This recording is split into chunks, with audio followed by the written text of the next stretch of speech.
Now let's go to Parliament for the vetting of the 2 Supreme Court nominees, and it's happening live right now. He wants even the committee's report to reflect his objection.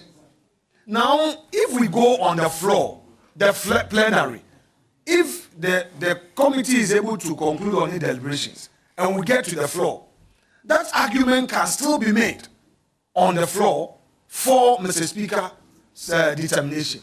And this is not the first time that, as a House, we've taken a decision and subjected it to certain conditions.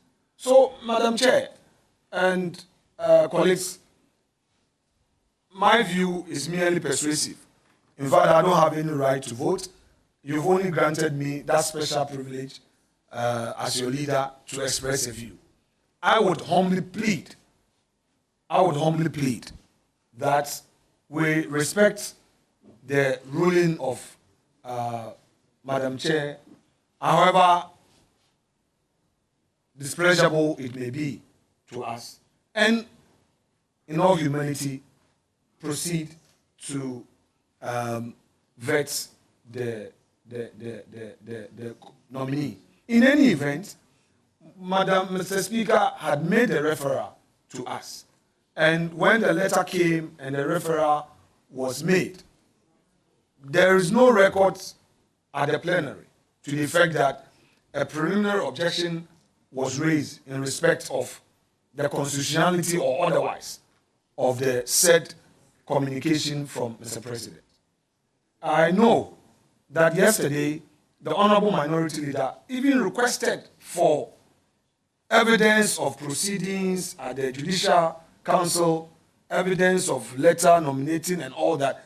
I labored all day to ensure that he gets that information so that he would be able to make some informed decision. So it's my very humble view, and we don't need to threaten each other or, raise our voices. This is democracy, and the beauty of it is that we express our views and move on. We will not end vetting today. Tomorrow, we would have you in the reins of government. Another time, we'll be in the reins of government, and we would have to always ask ourselves that in all our opposition and objections, the ship of state would have to sail. And democracy also allows for mistakes, which mistakes are to be corrected through the appropriate means. So whatever that happens today would not be a finality. But we as a political class must demonstrate that even where we disagree, we will not use that to stampede a process, but allow a system to flow so that the nominee who is seated right by us will not feel so embarrassed or intimidated. Chairman, Madam Chair. Madam Chair, I respect him as the leader of the House. But he's spoken even longer than everybody. Chief Whip, I'm begging you. How can you? Why do you grant him that? Because I have a serious matter to raise. Chief Whip, yes. I am begging you. You know I always beg you. You know how I always beg you because your views have always been very superior. You know the difficulty I find myself. Only yesterday you were my best friend. If you are trying to be a former friend, that's okay. But I shall remain a good friend. And I know that my namesake would have to come to my rescue, and he will come to my rescue. Thank you very much, sir. Yes, no, my namesake is Honorable Atu. Leader, I want to raise a very serious issue.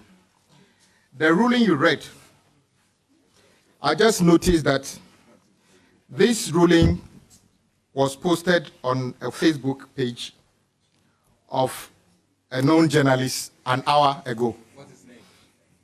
And I can tender this for the sake of the protection of the person.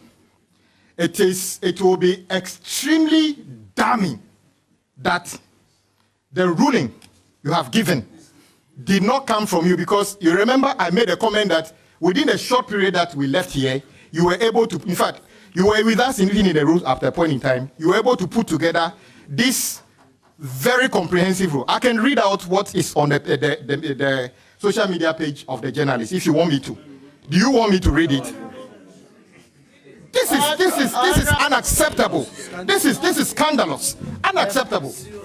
A serious committee of parliament, and you read something to us that is supposed to be coming from you. I feel scandalized. I plead, Chair, if you may, just a minute. Kwame, with the greatest of respect, this is a very serious allegation. I was with her when she was writing. Please, it's enough. It's enough. Madam Chair, you have given a ruling. They have. Let her tender. I am not the one chairing the. Can she tender what she read? Let me compare to what. No, you cannot push the chair to tender what she read. No, you may have your objections, you may have your views on her ruling. That's fine, but she has put finality on the matter. The powers of a committee of a chair is well defined in our standing orders. Madam Chair, I have repeated. Madam Chair, I need your attention, and you have to protect me. I'm a very important member of this committee. I also bear institutional memory. Please, can I proceed with the vetting? I have very good questions. We are talking about a fundamental problem here, where the ruling given by the chair appeared on the Facebook page of a journalist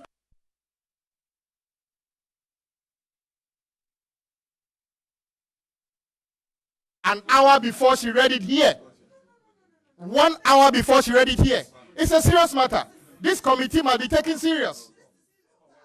It is a serious matter. So I recommend, Madam Chair, tender what you have actually written according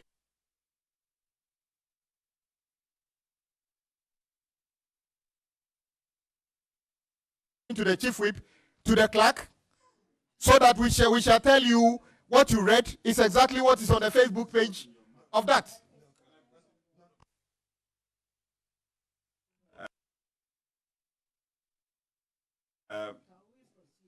I thank you very much for the opportunity. Honorable nominee, let me commend you highly for your nomination. Madam Chair, Madam Chair, Is to we have to find know out what we are proceeding your on. judicial We have to know what we are experiences proceeding on. We have to that know has what we are. prepared you. Honorable, please. Honorable nominee, please, I'm please. seeking to find out This your is judicial not- experiences Excuse me. that has Excuse me, Chief. prepared you adequately You are enough starting vetting. to be at the apex court. You are here. So, Chair, rule him out first. And I've made a serious allegation against you that the ruling you have given appeared on a Facebook page of a journalist an hour before you did that. Address that one first. It's a serious matter. Address that one first. You have requested for that, and it will be part of the submission of papers to them. True. Did you send it to a journalist 1 hour before? All members, Can I proceed? I think we have it in our order 268, subsection 3, that the chairperson of a committee shall maintain order at a meeting of the committee and decide on each question of the order. I wonder where you are coming from to say that the chairperson doesn't have that locus. It is right in your standing orders. I have given my ruling. We are going, please proceed to take the questions on. I'm saying that is not your ruling. It's okay. It is not your ruling.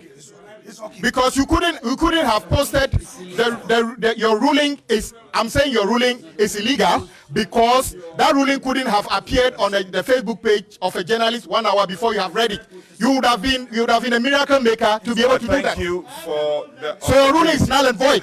Let me commend you highly again for More than that, Madam Chair. nominees being nominated Madam Chair, by more than that, Excellency Madam Chair, the President. more than that, you have not my addressed, first you have not question to you addressed, you have not addressed the fundamental issues that were raised, which has to do with the standing orders Do you and the fact consider that your there's a judicial motion on the floor. experiences as good enough to have prepared you to serve at the apex court? Honorable, I have quoted that standing order. And yes, please, I call for the Honorable order. Chair. Honorable Chair, if I get your question, is how well am I prepared to be a member of the Apex Court if it's approved? Please, was that the question? Madam Chair. Madam Chair. You do not want this vetting to proceed. You have brought the Supreme Court nominees. You, the government side, have brought the Supreme Court nominees here to be ridiculed. Because all the actions you've taken from the very first day they were nominated show that you don't give them respect. If you give them respect, the chair will not sit in this chair. And I'm telling you, she read a judgment that she plagiarized. And then the Supreme Court judge nominee is talking about that. And I'm saying the bigger issue, the second bigger issue is that a colleague have moved a motion. You also want to preclude them from being in the there's a motion. A competent motion on the floor. We are telling you, you do not have the right to rubbish the motion, and you are still going ahead. Answers. My question was simple. I am eager to understand. Mr. Chairman, please, I want to make a very fundamental. Mr. Chairman, I want to make a fundamental. Over the years, whether it is. I'm not a friend of the committee. I'm a member of the committee. Please, I'm not a friend. Preparatory ground. No, but I want to raise a fundamental issue. For you to serve at the Apex Court. Yeah, Chairman. Stop. Chairman, do I have you? Let me. Chairman.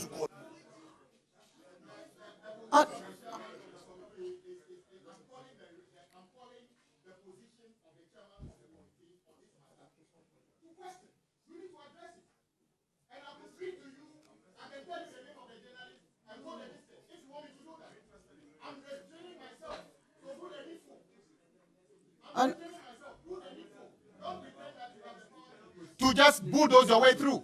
I don't think that the nominee want to entertain that. The nominee should be worried that at this committee, even the things she's seeing here don't appear to be wholesome. It's a serious matter.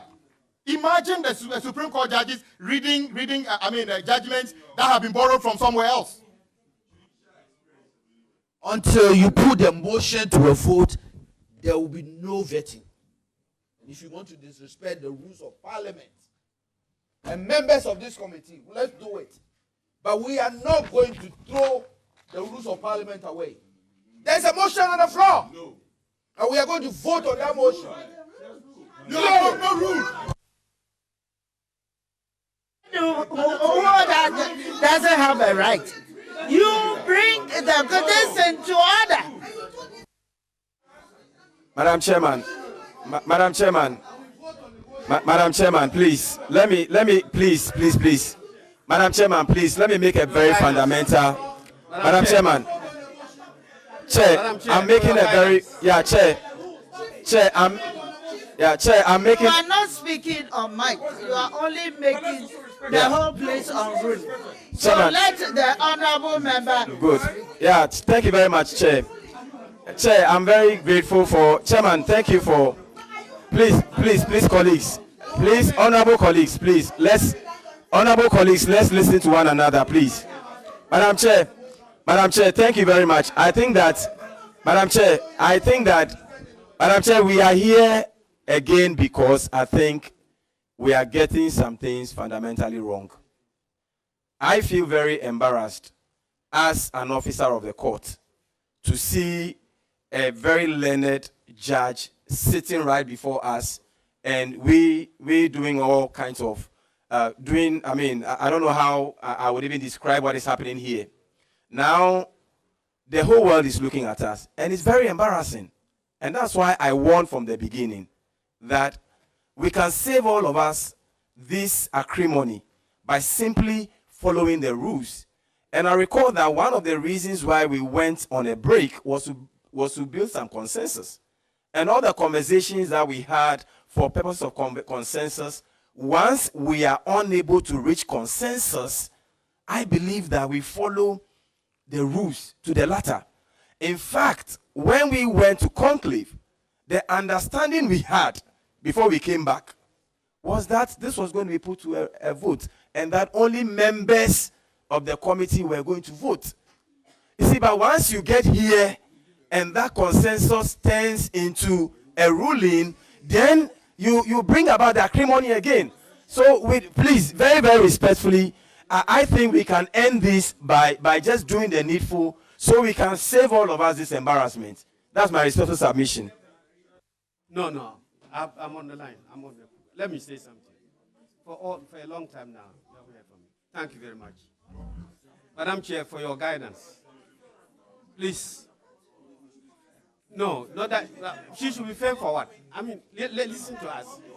Please, I'm on the floor. No, you are spoiling the meeting. Madam Chair, please. Minority Deputy, please. I'm on the floor.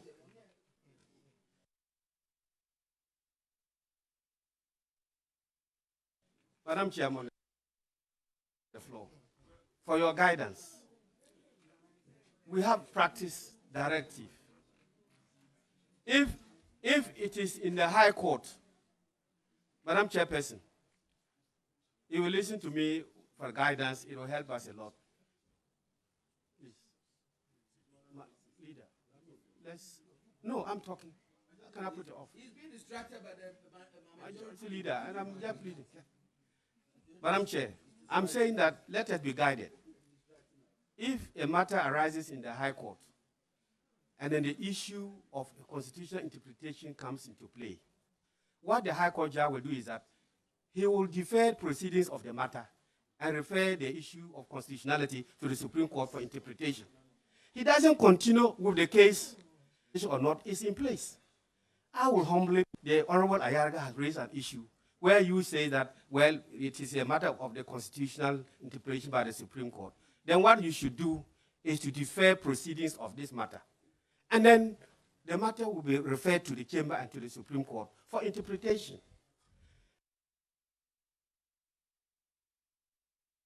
It is not only in the court, but even in Parliament here, where some have been here for donkey years. Look, you go to a committee, if there is some information that they are not privy to, or they want and it is not available, they suspend proceedings until that information is received. You are aware about it in all the committees. So we are saying, what we are saying, Ayaraga is saying this morning is that, as far as we are concerned, there's a controversy. So we are saying that let us defer sitting, let us suspend sitting until we resolve this issue in one way or the other before we come and then proceed. But to arbitrarily overrule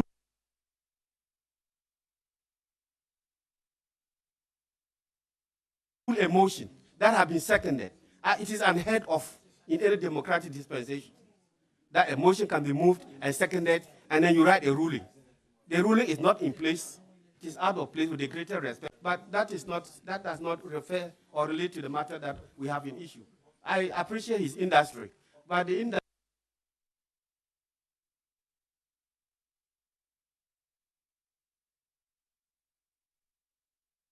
Madam Chair, just for peace to prevail, I think that sometimes we can take certain steps to resolve.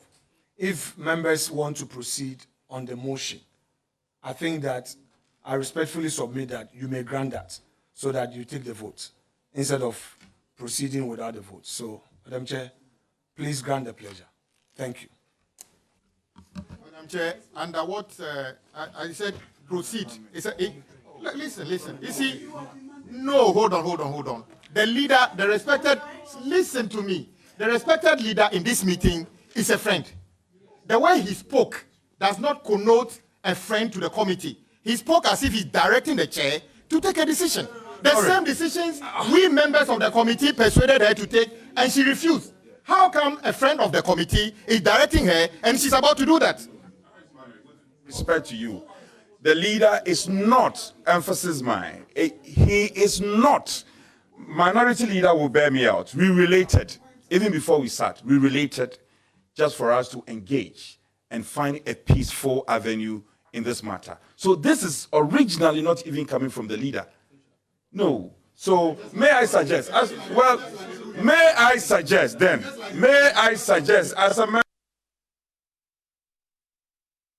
member of the committee, I'm sure this time you will listen to me.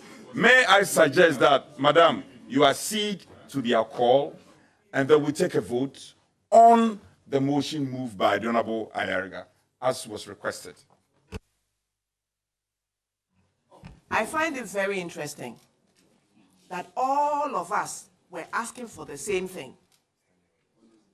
It wasn't granted.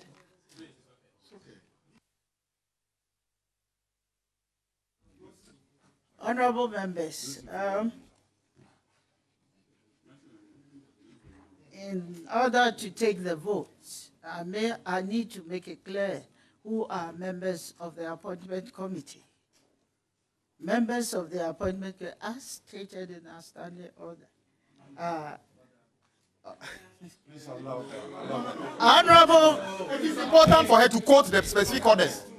We are members of parliament.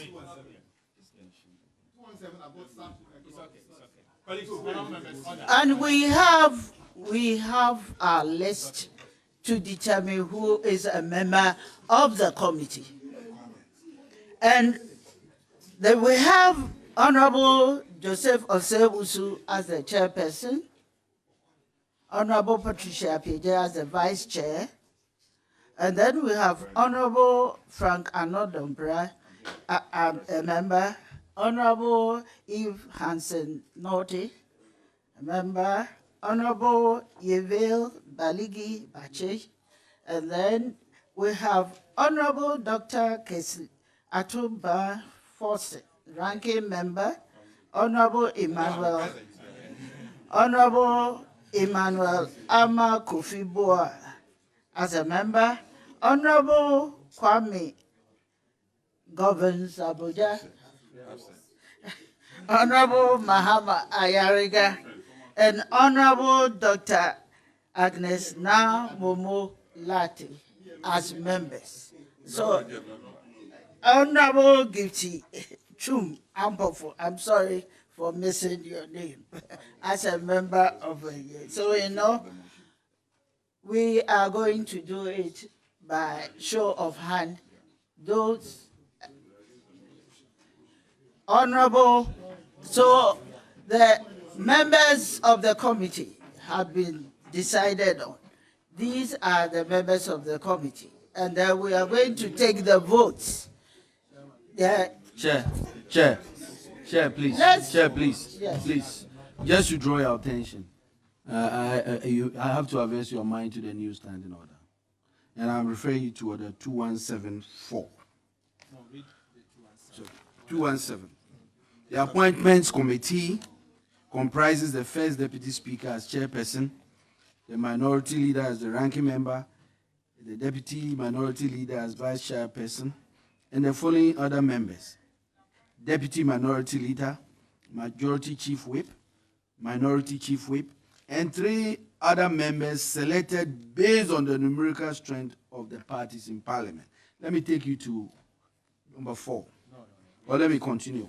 2, the leadership and 2 other members of the relevant subject matter standing or select committee shall join the members of the appointment committee to consider persons nominated by the president for appointment as Chief Justice and Justices of the Supreme Court, Ministers of State, Deputy Ministers, and the Administrator of the District Assembly's Common Fund, the Special Prosecutor, and other persons specified under the Constitution or any other enactment.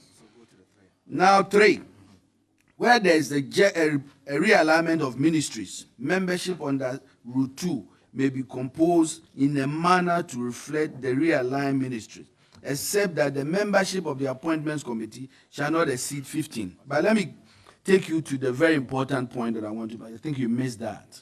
And it's 2174. Despite rules 5 and 6 of Order 267, which talks about the scope of the committee, a member of the relevant subject matter committee shall exercise the same rights as the member of the appointment committee. That's it. And let me take it again. 2174. Yes. Despite Rule 5, 6 of Order 267, a member of the relevant subject matter committee shall exercise the same rights as the member of the appointment committee. In plain language, the subject matter committees that are here have the right to vote. And I think it has to be clear. It's clear in our newsstand orders. It's clear in our news. Madam Chair, Madam Chair, Madam Chair. Let us. Can I make the point?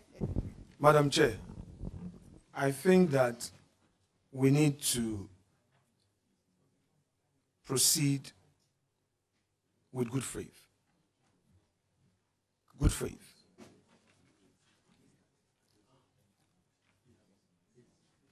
In good faith.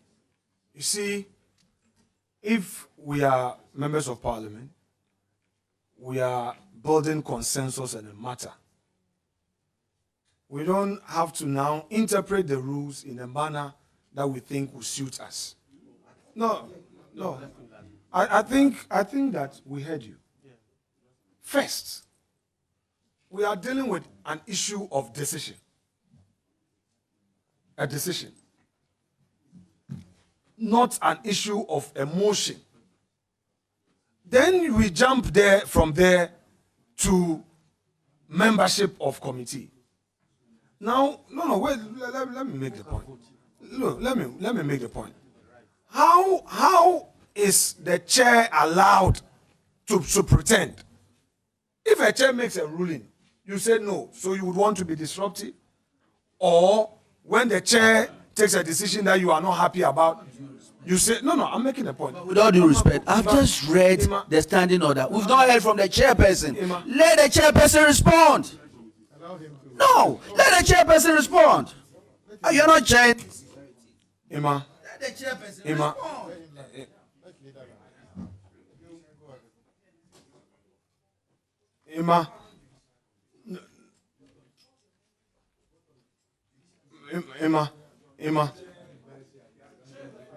No, stop. I think you are missing it. You are missing it. Leader, you are missing it. You should read your standing orders very well. Read your standing orders well. 2 other members. No. No, the leadership and 2 other members. Don't get it wrong. That's what it is. The leadership and 2 other. Read the standing orders very carefully. It's the leadership of the Judiciary Committee and 2 other members. The leader was on the floor. Let's allow So him. don't.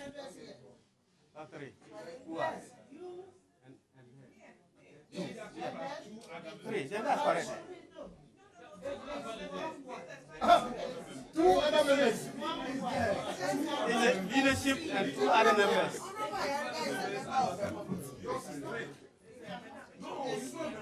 On order. Mr. Chair, Madam Chair, let me read. Order, colleagues. Let us not deliberately. Madam Clerk, please, I'm on the floor. Madam Chair, please, the membership of the committee. Honorable Amakofibo read it. And then let us go to the rules. This is what it says. 2171. I will read the entire provision. The appointment committee shall comprise the first deputy speaker as chairperson, minority leader as ranking member, and the deputy majority leader as vice chair, and the following other members. A, deputy minority leader. B, minority chief whip. B, majority chief whip. C, minority chief whip. And 3 other members selected based on the numerical strength of the parties in parliament. That is the first leg. Second leg, the leadership and 2 other members of the relevant subject matter standing or select committee shall join the members of the appointment committee to consider persons nominated. No, we are not. By the president for appointment as Chief Justice and justices of the Supreme Court, ministers of states, deputy ministers, the administrators of the District Assembly's Common Fund, the special prosecutor, and other persons specified under the Constitution or any other enactment. 3, where there is a realignment of ministries, membership under Rule 2 may be composed in a manner to reflect realigned ministries, except that the membership of the appointment committee shall not exceed 15. Shall not exceed 15. Colleagues, let's pay attention. Shall not exceed 15. Per our rules, whenever there is an odd number being the upper limit or the total number of committees, we have one majority. Whenever it is even, the committee membership is even, we share it equally. There should be no issue of clarify it. Well, yes, just saying, not whenever. Yes, it's because on the appointment committee, for example, yes, we are more than you. No. I'm saying that. No. Hold on. It's not with us. Let me make it. That's no problem. So what I'm saying is that on the appointment committee currently, we have 8 members. You have 7 members. Yes, we have 8. You have 7, making it 15. We know for a fact that Honorable Joe Wise, who is the chair, is unavoidably absent. So currently, as we said, we have 14 member committee. In fact, this has been the composition since you started vetting, So I think that there's no confusion. I have listened to the other provisions which were read by Honorable Amakofibua to the effect that other members have equal rights. So there's no problem. Other members have equal rights. So if we proceed on the 7-7, but Madam Chair,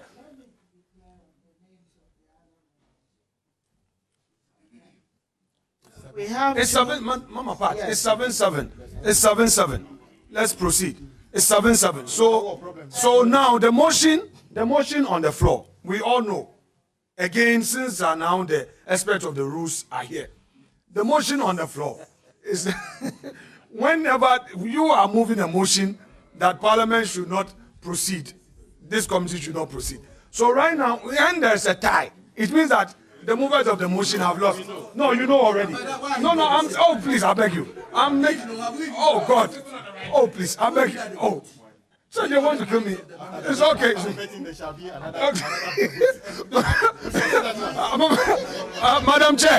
Madam Chair, this is your baptism of fire. Baptism of fire. That is it. So on that basis, Madam Chair, let your members, those who are in for the motion would rise. Those who are against will rise. Then, Madam, apart from to say that this process must be conducted by the clerk under order 284. So don't do it. Let the clerk do her job, please. Under order 284. Please.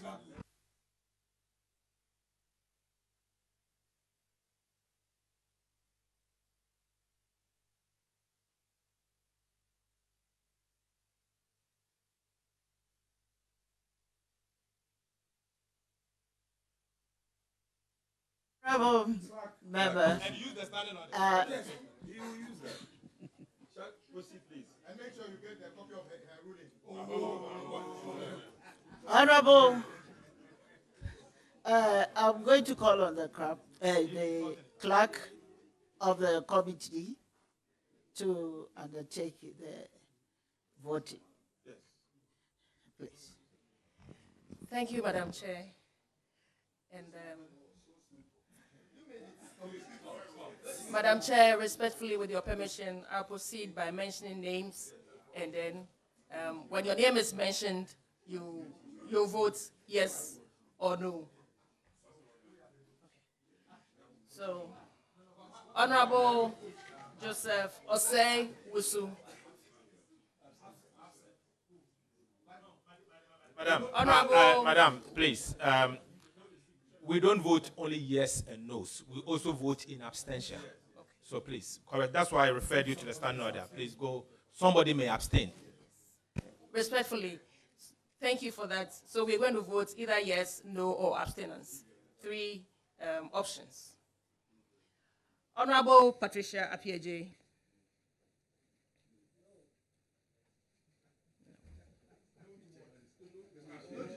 To the motion.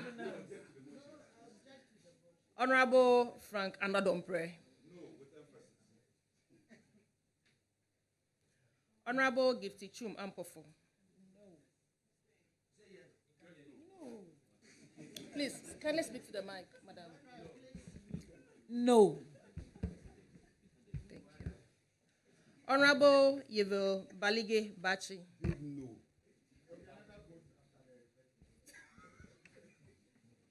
Honorable Yves Hansinoti. No. Honorable Dr. Castle Atuba Forson. Yes. Honorable Governor Kwame Agboja. Yes and yes. Only one. It's only one. Honorable, please, 1.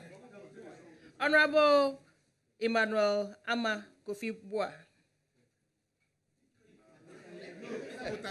You sabotage me, eh? The thing's not working. Yes. Honorable Mahama Ayariga. Yes. Honorable Dr. Agnes Na Momulati. Yes. Honorable Idi. No. Honorable Kojo Asante. No. Honorable De La Soa.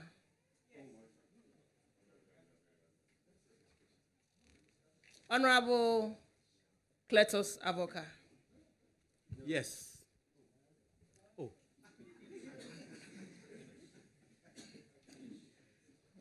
2, 3, 4, 5, 6, 7. 1, 2, 3, 4, 5, 6, 7.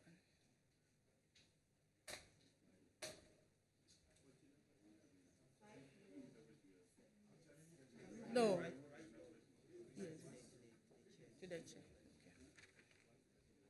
Respectfully, I'll give the collated results to the chair to announce. What about, Madam, the other members of the committee? Have you announced that? Yes, they've all voted. No. Madam Chair, I am one of the 2 other members of the Judiciary Committee here, and by the standing orders, I have equal rights as committee members when it comes to the subject matter.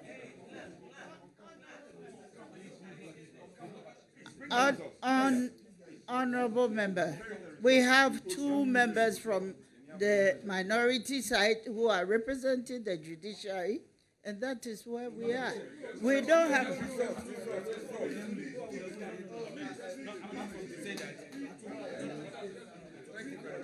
Honorable members,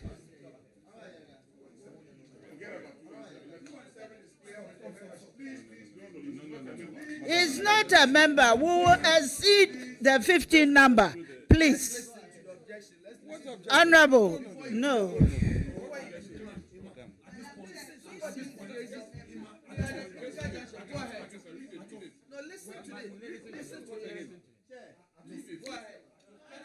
Madam Chairperson. Madam Chairperson.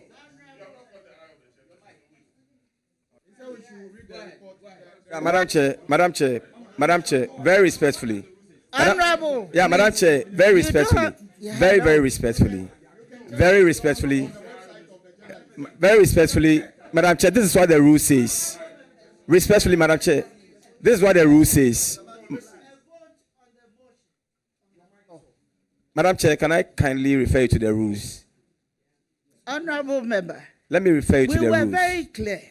Madam Chair. And this committee can never exceed 15 members. Madam Chair, please, can I refer you to the rules? The 4 is 15.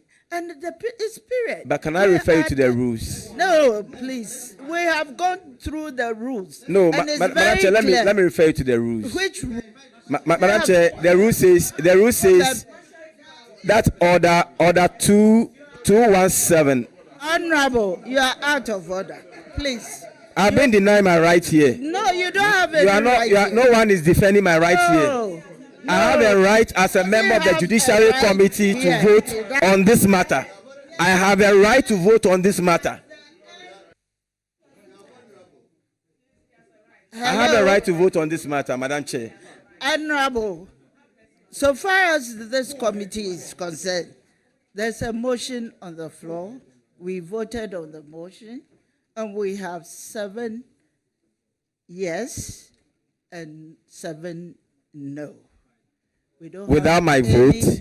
Any abstention, and in view of that, the motion is lost on one denial. Let the record bear this. Let the record be clear. Result on the website of this.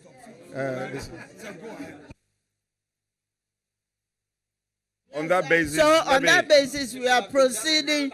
We are proceeding with the vetting. Okay. So I'm going to call. We haven't even asked the member to.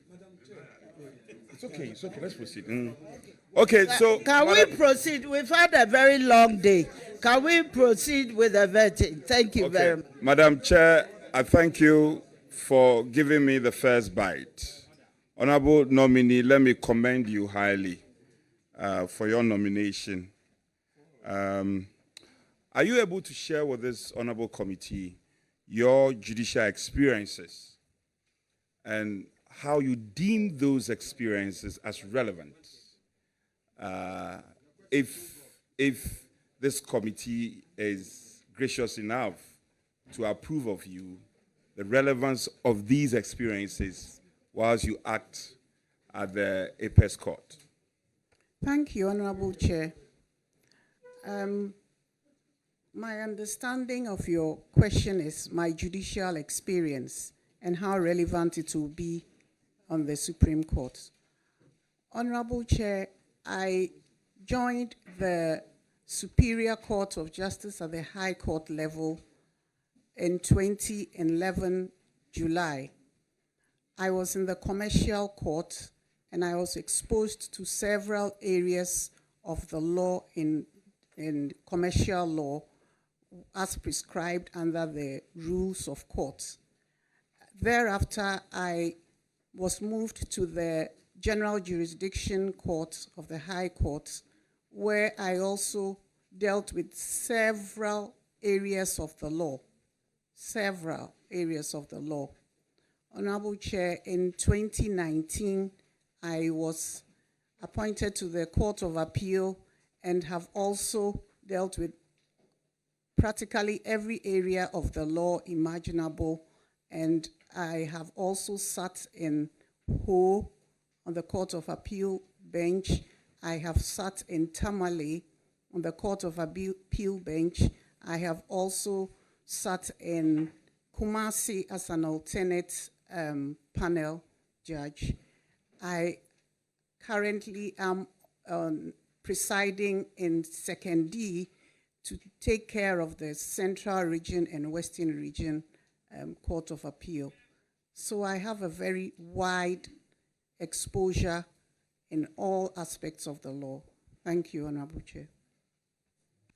If I may proceed further. There's a strong advocacy for legal reform in legal education in our country. I'm sure you may have heard a number of the propositions. What is your position on general legal education reform in our country? Honorable Chair, I have not really been involved in the legal education, but I have had I have heard certain things being said. I would think that as a country, it is important that as much as possible, we expose a lot of people to legal education because we are a growing democracy. It is important that we make it legal education available to as many people as possible. And we should aim at the best practices. So it would, in order to know or to speak on the reforms, I would have to then specify what the shortcomings are and what amounts to best practices. I think that is something that I may be unable to do sitting here, but the experts in the area, academic area, would be the best placed to look at the two and choose the best option for legal education in this country. Thank you, Honorable Chair. Madam Chair, may I? Okay, I see your CV, you have had some stint with the TOR, Tama Oil Refinery. You have had some period of work with them. Are you able to elucidate on that? Yes, Honorable Chair, I joined the Tema Oil Refinery as a legal services manager in 2004. I then was appointed as the Solicitor Secretary that's in charge of legal and the board secretary. And I dealt with all the legal aspects or issues that arose in the refinery, as well as served